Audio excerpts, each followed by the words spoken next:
Hello and welcome to another episode of Seeing the Light with Megan Hoffer. I'm Megan and today we're going to have a short one. I do not have a videographer for today.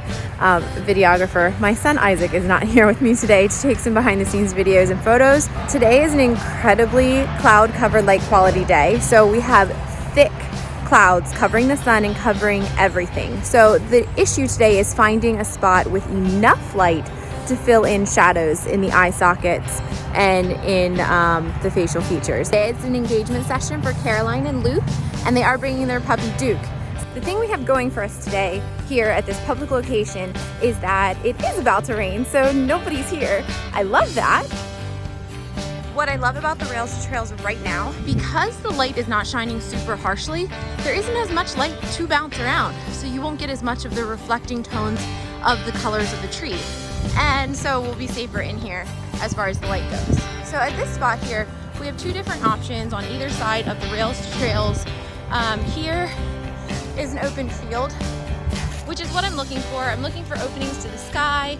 We want to be away from things so that there's more space and light in the scene. I don't love it today. It's okay. We just want to make sure it's not too wet for them to walk in here. But for the most part, just thinking through the light, this could work, but I'm just feeling it's very dark back there. I don't see very much color other than the green of the grass, so we'll see what they decide to wear. If they're wearing nice bright colors, that could work pretty well for a pop of color, but otherwise, I'm just not feeling it here with the colors. It'll feel pretty boring without light reflecting off of those grasses and leaves back there. So I'm going to go check out the other side and see what that has to offer. I think that that'll be a better option. It's much more open over here. So on a cloudy, light quality day, and we might actually have some rain. It's raining a tiny bit right now. I'm hoping that stops by the time they arrive. But on a cloudy, light quality day, we are doing almost exactly the opposite of what we normally do on a full sun quality day. We are looking for light to fill in the shadows. You can see the dark circles under my eyes.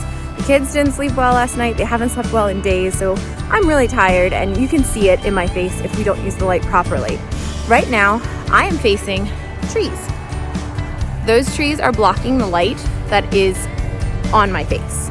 There's a lot of openings back here, so if I were to want this background behind the couple, I wouldn't want to put them this close to the trees because of, as you can see, the dark circles under my eyes. We're not feeling the light in my eye sockets. We're not feeling those dark shadows in my eye sockets well enough. So what I would need to do is back up. So I'm gonna do that and show you the difference. And so now I've backed up about 50 feet or so, far enough that my eye sockets are much brighter back here than they were over there because I have more opening to the sky that's filling the light in my face. I don't love the fact that we are surrounded completely by green, so that does throw a little bit of a weird tone onto the skin. But again, the fact that we don't have bright sunlight coming down and reflecting harshly off of that, it's not going to bounce as much and it's not going to have as much of an effect. So photographers, if you are wondering why sometimes you get that greenish tone on people's skin and other times you don't, it's probably due to the fact that either the sun is shining or isn't. So if it's not shining, it's just not reflecting as much. So that's a bonus of having clouds too. This is probably as best case scenario as it can get for this spot actually, because we'll be able to come over here to that pond and probably use that as long as it's not super marshy. So as long as we stay in the middle of this big open field and not near a bunch of trees, we should be pretty good. In the rail trail spot, it probably will be a little dark in there. It'll be hard to fill in the shadows. But that's my plan. When it comes to a session like this, where there's not a ton of different options as far as backgrounds go, we will just move closer to the pond, farther away from the pond.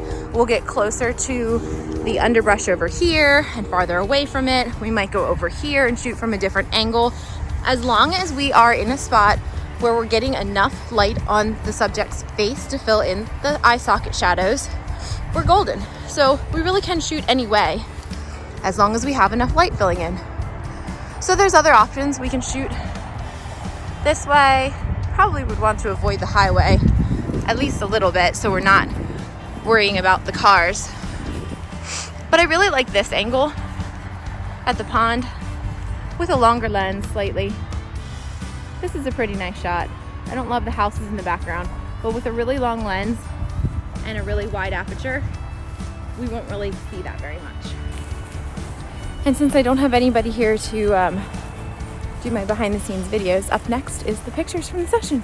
Enjoy!